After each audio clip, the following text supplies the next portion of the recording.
अल्हम्दुलिल्लाहि रब्बिल आलमीन वस्सलातु वस्सलामु अला सय्यिदिल मुरसलीन अम्मा बाद फ़अऊज़ु बिल्लाहि मिनश शैतानिर रजीम बिस्मिल्लाहिर रहमानिर रहीम अस्सलामु अलैकुम व रहमतुल्लाहि व बरकातुहू. Dear children, today we are going to learn that how to write an essay of class 6 English. I hope that you have the notebook, pencil, etc. If you don't have any of the things, please collect it quickly. बच्चों, पहले सलातो सलाम और इल्म इजाफे की दुआ मेरे साथ पढ़ लें. अस्सलातु वस्सलामु अलैका या रसूल अल्लाह व अला आलिका व अस्हाबिका या हबीब अल्लाह. इल्म में इजाफे की दुआ. रब्बी ज़िदनी इल्मा. अस्सलातु वस्सलामु अलैका या नबी अल्लाह व अला आलिका व अस्हाबिका या नूर अल्लाह. आज का हमारा कंटेंट क्या है बच्चों? Writing an essay. अच्छा, अब हम दो चीजें आज सीखेंगे कि ऐसे लिखते किस तरह है, यानी क्या प्रोसीजर होगा और ऐसे में किन किन बातों का ध्यान रखना जरूरी होता है कि एक ऐसे कंप्लीट होता है. और हमने ऐसे किस पर लिखना है? पॉल्यूशन पर लिखना है, आलूदगी पर लिखना है. अब राइटिंग एन ऐसे के लिए हमें क्या ज़रूरी चीज़ें होती हैं वो हम अभी पढ़ते हैं. सबसे पहले तो हमने एक टॉपिक सिलेक्ट करना होता है. क्या करना होता है बच्चों? हमने टॉपिक सिलेक्ट करना होता है कि हमने क्या करना है और किस पर ऐसे लिखना है.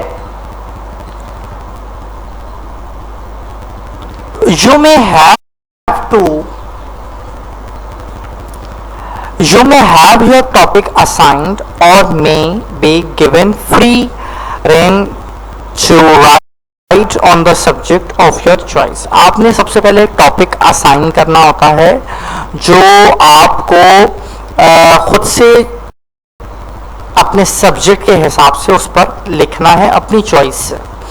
If you are given the topic, अगर आपको टॉपिक दिया हुआ है, you should think about the type of paper that you want to produce. तो फिर आपने उसको देखना है कि आपने उस पर किस तरीके से किस तरह लिखना है, क्या करना है. Should it be a general overview of the subject or a specific analysis? यानी क्या चाहिए कि आप जनरल ओवरव्यू दें उस सब्जेक्ट पर या कुछ खास तज्जिए करें.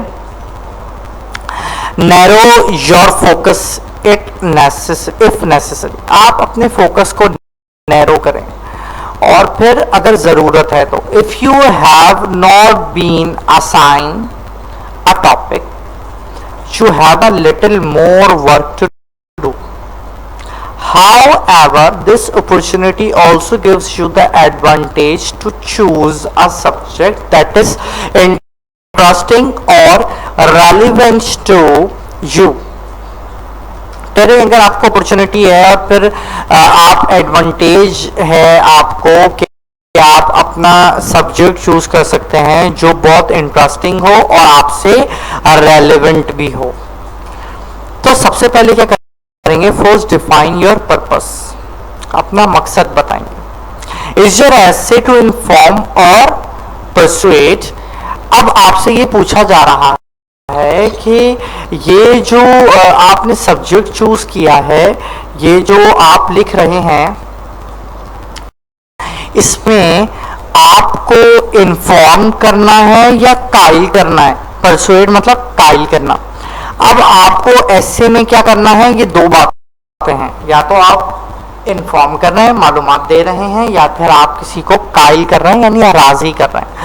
Once you have determined the purpose you will need to do some research on topic that you find intriguing. Intriguing मतलब दिलचस्प, यानी आपने ये देखना है जब ये तय हो गया कि मकसद क्या है आपका उन दोनों में से, तो अब आपको रिसर्च की जरूरत है उस टॉपिक पर जो बहुत ज्यादा दिलचस्प हो. थिंक अबाउट योर लाइफ, अपनी लाइफ के बारे में सोचा.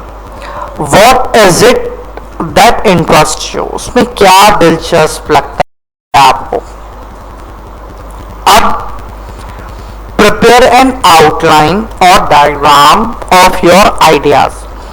आप एक आउटलाइन जो है वो तैयार कर लें और आइडियाज की डायग्राम करें, ब्रेन स्टॉर्मिंग करें अपने माइंड में, और आप सोचें कि आप किन किन आइडियाज को उसमें पुट कर सकते हैं. In order to write a successful essay you must organise your thoughts. अच्छा, आपने देखें एक बात हमेशा याद रखिएगा, जब भी हम राइटिंग करना शुरू करते हैं तो हमने अपने माइंड को सेट करना है और अपनी थॉट्स को इस अंदाज में ऑर्गेनाइज करना है कि हमने किस तरह स्टेप बाय स्टेप हमने राइटिंग करनी है ताकि हमारी राइटिंग एक सक्सेसफुल राइटिंग हो और उसमें कोई गलती कोताही ना हो सके. By taking what's already in your head and putting into the paper, आपने क्या करना है, जो आपके दिमाग में है आपने उसको पेपर पर लिखना है. You are able to see connections and links between ideas more clearly.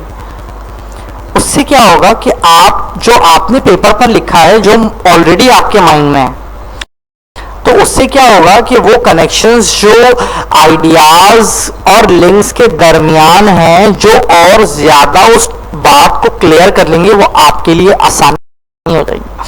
फिर क्या होगा, this structure serves as a foundation of your paper. वो आपके पेपर की एक बुनियाद बनाना शुरू करेगा. यूज इधर एन आउटलाइन और a diagram to jot down your ideas and organise them. आप को फिर क्या करेंगे, जॉट डाउन लिख लेंगे और ऑर्गेनाइज करेंगे उसकी आउटलाइन को कि आपने किस तरीके से करना है.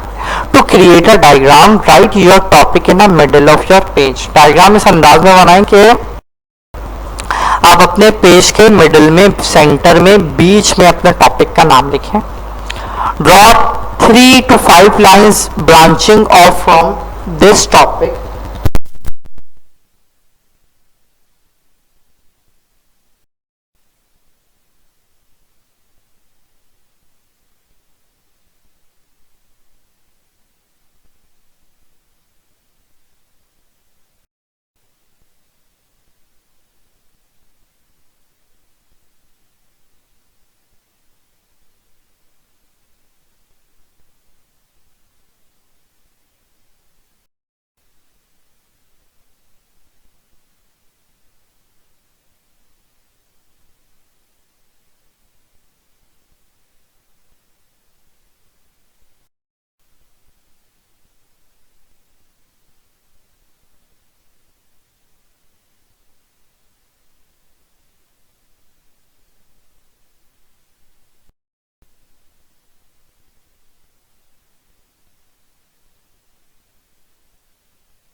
ये मसले मसाइल जो हैं बिल्कुल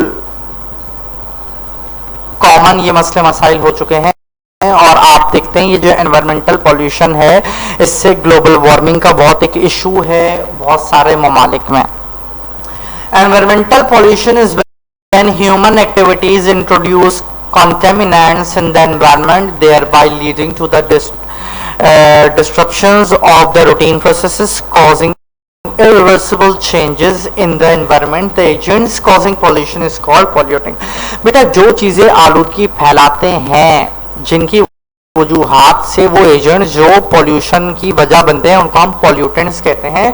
और ये ह्यूमन एक्टिविटीज़ जो होती हैं उसमें भी इंट्रोड्यूस कराते हैं एनवायरनमेंट में। बहुत सारे जो है वो डिस्टर्बिंग प्रॉब्लम होती हैं और बहुत सारे चेंजेस इरिवर्सिबल हो जाते हैं एनवायरनमेंट में, तो बहुत सारे मसाइल का सामना करना पड़ता है। पॉल्यूशन वो सब्सटेंस है जो नेचर में पाया जाता है और ये क्रिएट किस वजह से होता है, क्योंकि इसमें जो केमिकल्स होते हैं, जो सब्सटेंस होते हैं वो, और ह्यूमन एक्टिविटीज जो होती हैं, जिस तरह ट्रांसपोर्टेशन है, हमारी व्हीकल्स हैं, उनमें से भी पॉल्यूशन निकलता है धुएं की सूरत में। ये पॉल्यूशन जो है वो फॉर्म ऑफ एनर्जीज होता है जो एनवायरनमेंट में, एयर में इस तरह मिल जाता है जो हमारी एयर को भी खराब करता है। पॉल्यूशन बहुत सारे किस्म के होते हैं, एयर पॉल्यूशन भी है, लैंड पॉल्यूशन भी है, वाटर पॉल्यूशन भी है। अच्छा, इसकी जो बेस्ड है पॉल्यूटेंट्स की, वो किस वजह से, एनवायरनमेंट एक कंपोनेंट है। आप ये देखें कि एनवायरमेंटल पॉल्यूशन जो है वो किससे कॉज होता है।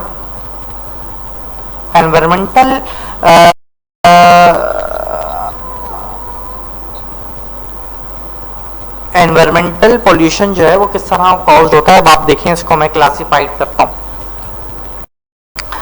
Classified as follows: air pollution, water pollution, soil और land pollution, noise pollution, radioactive pollution, thermal pollution. ये सारे पोल्यूशन क्या हैं? ये पोल्यूशन की वो टाइप्स हैं जो हमारे एटमॉस्फेयर को, हमारे एनवायरनमेंट को इफेक्ट कर रही होती है। Any natural resource found in the environment when used at a higher rate than the ability of its restoration leads to depletion, कमी आ जाती है, thereby causing environmental pollution. This will lead to the declination of environmental quality and is evidenced by the loss of biodiversity, of course, a loss of flora and fauna, the introduction of new disease and stressful life in the human population, etc. बेटा इस paragraph का मैं आपको खुलासा बताऊं।